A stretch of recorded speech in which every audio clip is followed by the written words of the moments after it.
4, 3, 2, 1... Cuando una mañana de enero de 1986 se lanzó el transbordador espacial Challenger, un ingeniero estaba seguro de que se avecinaba una catástrofe. Había que detener el vuelo. No se podía permitir que lanzasen el Challenger y punto. Era una locura. Y ha despegado. La misión número 25 de un transbordador espacial ha despegado. Ya ha salido de la torre. 73 segundos después, se produjo el desastre. 7 astronautas murieron delante de sus familias y de millones de espectadores de televisión. Teníamos el corazón tan destrozado como los fragmentos que caían del cielo. ¿Qué pasó en realidad durante aquel vuelo fatídico? Los desastres no ocurren sin más. Son una cadena de acontecimientos críticos. Desentrañaremos las pistas e iniciaremos la cuenta atrás hacia esos segundos catastróficos finales. Segundos catastróficos. El accidente del Challenger. Estados Unidos, Florida. 28 de enero de 1986. 8:08. 1 hora y media antes del despegue. Miles de personas habían acudido al cabo para contemplar el histórico despegue del transbordador espacial Challenger que enviaría al primer civil al espacio. La profesora de colegio Krista McCulley. Es genial, me encanta. Krista, de 37 años, madre de Scott y Caroline, llevaba 5 años entrenándose para ir al espacio. Durante el proceso se había convertido en una celebridad nacional. La misión número 25 del transbordador no era otro viaje cualquiera en órbita. Estaba diseñada para resucitar el programa entero. Tras 2 décadas de recortes presupuestarios y pérdida de interés público, el transbordador nunca había cumplido su promesa de proporcionar un servicio de autobús regular al espacio. Y poniendo a Krista en órbita, la NASA esperaba restaurar la fe en su millonario proyecto.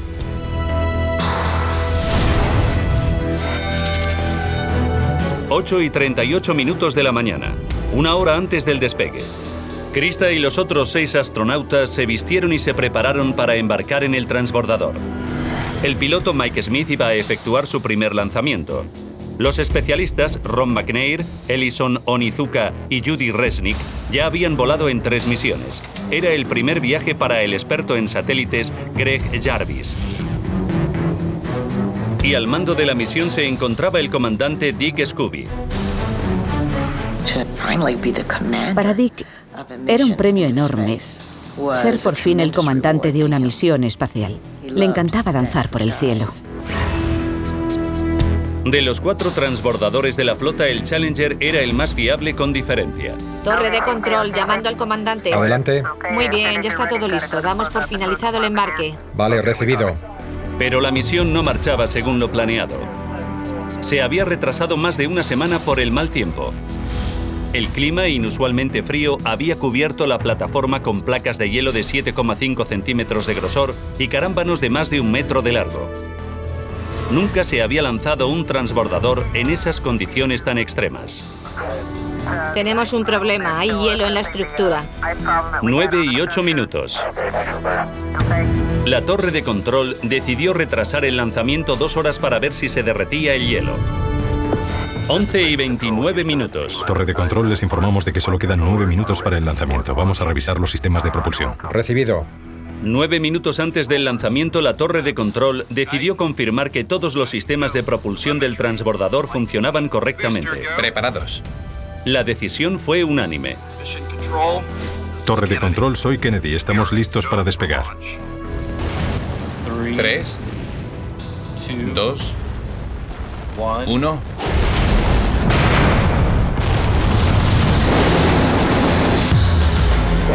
Y ha despegado. La misión número 25 de un transbordador espacial ha despegado. Ya ha salido de la torre. Casi de inmediato el transbordador comenzó a maniobrar para girar y situarse en la trayectoria correcta para orbitar. El Challenger ya viajaba a casi 1.600 kilómetros por hora. Tras 58 segundos de vuelo se encontró con viento de lado, pero un segundo después la sacudida cesó. Entonces venía la parte más difícil del ascenso. Una fase conocida como Max Q, en la que las fuerzas aerodinámicas rozaban el máximo. Tras 66 segundos de vuelo, el Challenger recibió el visto bueno. Había superado a salvo la Max Q y entró en el aire más fino de la atmósfera superior. Entonces tenía que acelerar a más de 28.000 km por hora para escapar de la gravedad de la Tierra. Challenger, vaya a toda marcha. Recibido a toda marcha.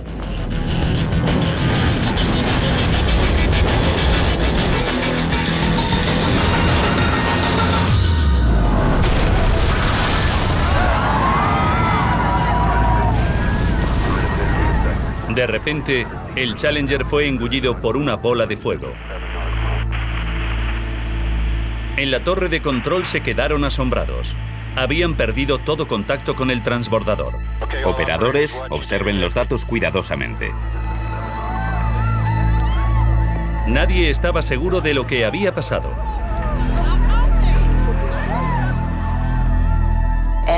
En ese momento, cuando más ilusionados estábamos, reventó y cayó. Cuando los restos cayeron a la Tierra y se hundieron en el Atlántico, se hizo evidente lo que había sucedido. Aquí Fido. Nos informan de que el transbordador ha estallado. Adelante. Recibido. El oficial de dinámica de vuelo nos ha informado de que el vehículo ha explotado. Increíblemente, cuando los restos emergieron del fuego, el compartimento de la tripulación aún permanecía intacto. ¿Se conoce el punto de impacto? Ahora mismo le informamos. De acuerdo. En la torre de control, Jay Green recibió el dato del sitio exacto donde los restos habían caído al mar. Han avisado a las Fuerzas Armadas y ya están de camino. Cuando los equipos de salvamento lograron localizar los restos del módulo de la tripulación, lo que descubrieron fue espeluznante. Cada astronauta llevaba un suministro de aire conectado al casco para usar en caso de emergencia. La NASA averiguó que 3 de ellos habían sido activados. Significaba que al menos 3 astronautas habían sobrevivido a la explosión y podían haber estado vivos durante la caída a la Tierra, un trayecto de más de 2 minutos y medio de duración.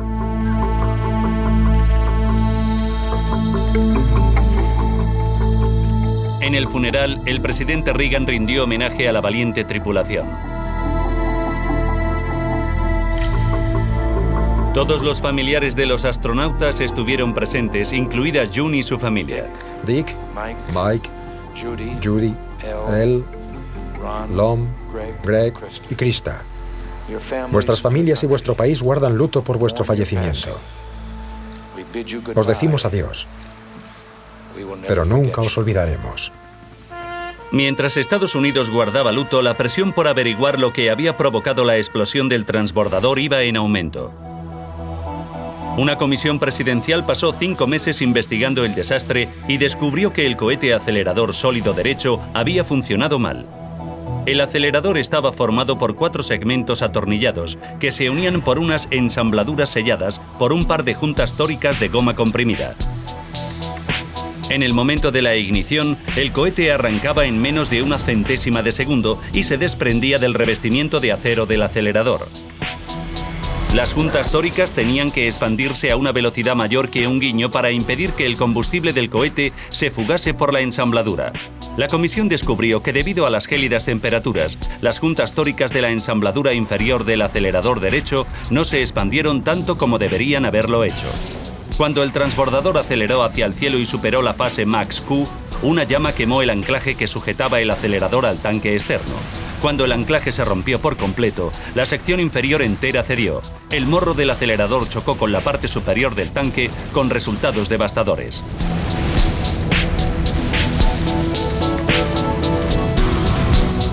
Pero un hombre estaba convencido de que había alguna explicación más aparte de las juntas tóricas y el mal tiempo. El famoso escritor Jim Childs ha pasado 20 años desentrañando uno de los peores desastres tecnológicos del mundo. Se creía que si fallaba una junta tórica, todo se desintegraría en la plataforma de lanzamiento. Pero no ocurrió así. Se desintegró 73 segundos después. ¿Por qué no estalló el Challenger en la plataforma de lanzamiento? ¿Qué causó que el desastre se produjera tras 73 segundos de vuelo? ¿Se podría haber salvado a la tripulación? Ahora revisaremos las pruebas y averiguaremos la cadena de sucesos críticos que condujo a la muerte de 7 astronautas.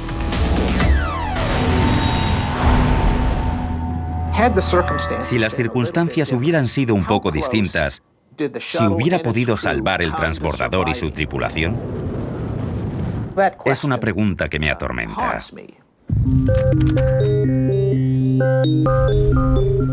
La investigación original comenzó analizando el metraje grabado por más de 200 cámaras durante el transcurso de la misión.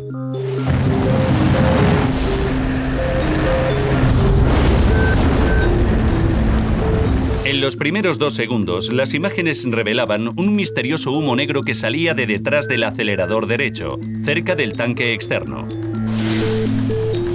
Basándose en las posiciones de las cámaras, la comisión calculó que su origen estaba dentro de una sección de 1,3 metros de la superficie del cohete acelerador derecho, 13 metros más arriba. El examen del metraje también indicaba que el humo salía hacia arriba.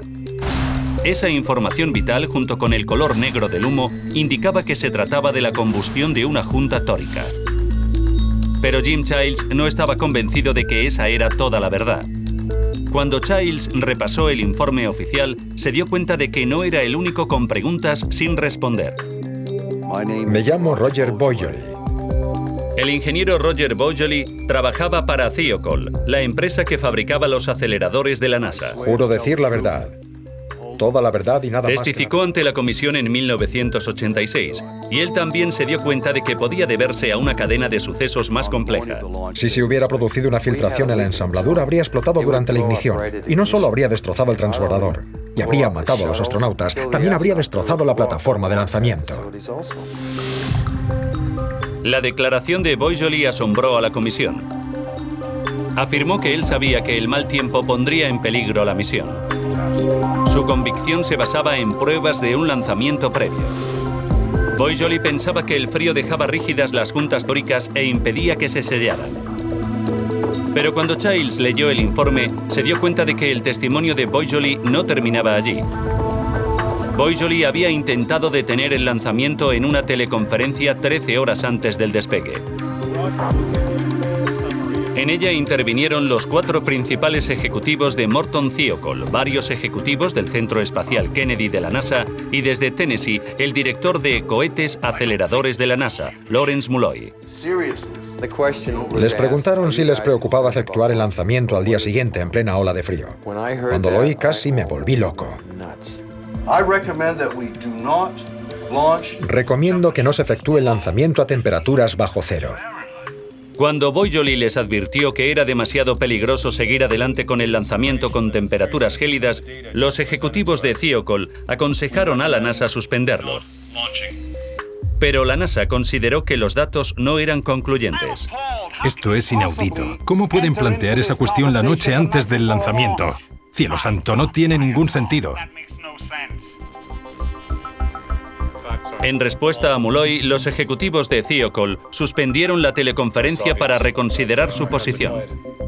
Cuando parecía que iban a cambiar de opinión, Boisjoly intentó convencerles por última vez de que abortasen la misión.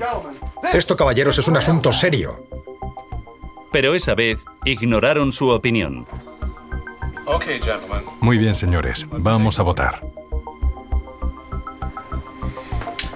Voto a favor.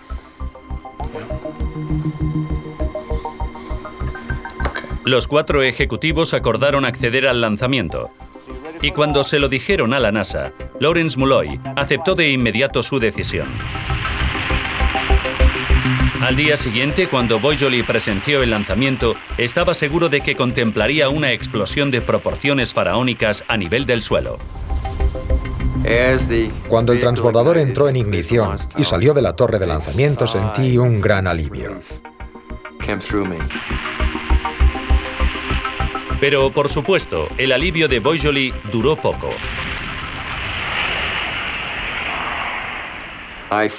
Estuve varias horas luchando por no llorar. Sufrí un tremendo colapso emocional.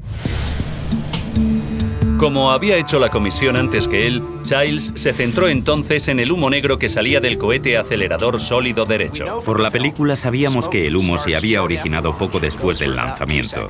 Había durado unos 2 segundos y luego había cesado. Algo tuvo que apagarlo, pero no sabemos qué.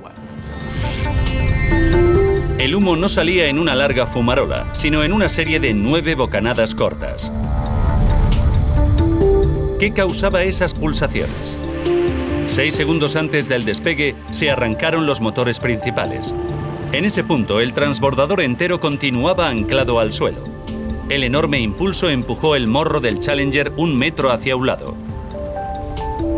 Cuando recuperó la posición vertical, los tornillos que fijaban el transbordador a la plataforma se soltaron y los aceleradores entraron en ignición simultáneamente. La sacudida produjo una onda expansiva que afectó a toda la nave. Era un fenómeno que los ingenieros de la NASA llamaban el tañido. ¿Fue eso lo que causó que el humo negro saliera en bocanadas? Al comparar la frecuencia de las bocanadas de humo y las vibraciones del cohete acelerador sólido, quedó muy claro que el tañido era el responsable directo de esas ráfagas de humo. Fue un gran paso adelante. Cuando el cohete acelerador sólido se flexionó, debió provocar que la ensambladura se abriese momentáneamente, produciendo las reveladoras bocanadas de humo. Pero si las juntas tóricas estaban rotas, ¿por qué el humo se detuvo súbitamente 2,6 segundos después de despegar? Lo más probable es que algo bloquease el agujero. Es la única explicación posible. Con el acelerador funcionando a una presión y temperatura tan intensas, solo había una cosa que podía bloquear el agujero: el propio combustible del cohete. El combustible de cohete realzado con aluminio dejaba un residuo metálico llamado escoria, que normalmente salía por el tubo de escape junto a los demás gases calientes. Tras leer los informes detallados, Childs pensó que la escoria tenía que ser la clave del misterio. Nunca conoceremos la dinámica exacta, pero encajaba con la física. La teoría era que cuando el acelerador entró en combustión, se acumuló escoria de aluminio alrededor del hueco dejado por la junta tórica en llamas e impidió que los gases calientes se filtrasen por la ensambladura. Ese mecanismo explicaría por fin por qué el transbordador no explotó al despegar. Pero si el acelerador había sobrevivido a las sacudidas más fuertes del lanzamiento, la fase más peligrosa de cualquier misión, ¿por qué se produjo el desastre tras 73 segundos de vuelo? La comisión descubrió 2 pistas importantes. Tras 58,8 segundos de vuelo, una cámara grabó una llama que apareció a un lado del acelerador derecho. Momentos después se produjo una lectura inesperada en los datos de vuelo del Challenger. Tras 60,12 segundos de vuelo, la presión del acelerador comenzó a caer súbitamente. Una pérdida de presión solo podía significar una cosa: el agujero había reaparecido y el combustible se estaba derramando a gran velocidad. Childs tenía que averiguar la razón por la que se había reabierto el agujero. La telemetría que monitorizaba la dirección de la nave proporcionó una pista intrigante. La telemetría indicaba que el transbordador resultó golpeado violentamente hacia un lado tras 58 segundos de vuelo. Jim Childs revisó la imagen de la estela de humo del Challenger y se fijó en que a unos 10 kilómetros de altura el humo cobraba forma de pata de perro. Ese zigzag podría ser la prueba de una capa de aire estrecha y de movimiento veloz, una corriente de chorro que avanzaba rápidamente hacia el este. Y por fin llegó la última pieza del rompecabezas. El informe mencionaba que justo 30 minutos antes del despegue, un avión comercial había sobrevolado la base de lanzamiento. Y cuando lo hacía, el Boeing 757 se encontró con un viento de frente de más de 300 kilómetros por hora. Era una revelación abrumadora. Parecía que el Challenger había atravesado la misma capa de aire al ascender al espacio. Y cuando penetró en esa corriente de chorro, chocó lateralmente con una fuerza equivalente a la del huracán Katrina.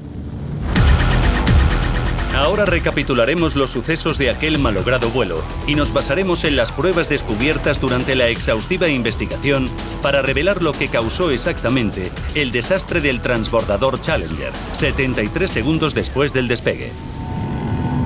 4, 3... 73 segundos antes del desastre, los cohetes aceleradores sólidos entraron en ignición. Dentro del acelerador derecho, las juntas tóricas se habían endurecido por las gélidas temperaturas y fueron incapaces de mantener las ensambladuras inferiores selladas adecuadamente. ¡Despegue! ¡Despegue! Empezaron a quemarse. Cuando se fugaron los gases calientes, pequeños trozos de escoria de aluminio del combustible del cohete se acumularon y bloquearon el agujero, impidiendo la catástrofe en la plataforma de lanzamiento. 15 segundos antes del desastre, el Challenger entró en una corriente de chorro de veloz movimiento pero muy estrecha y sufrió una violenta sacudida. La escoria de aluminio se desprendió.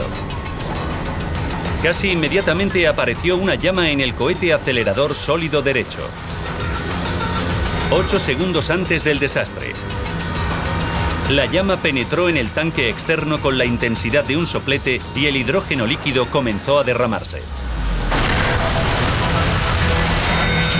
1 segundo antes del desastre.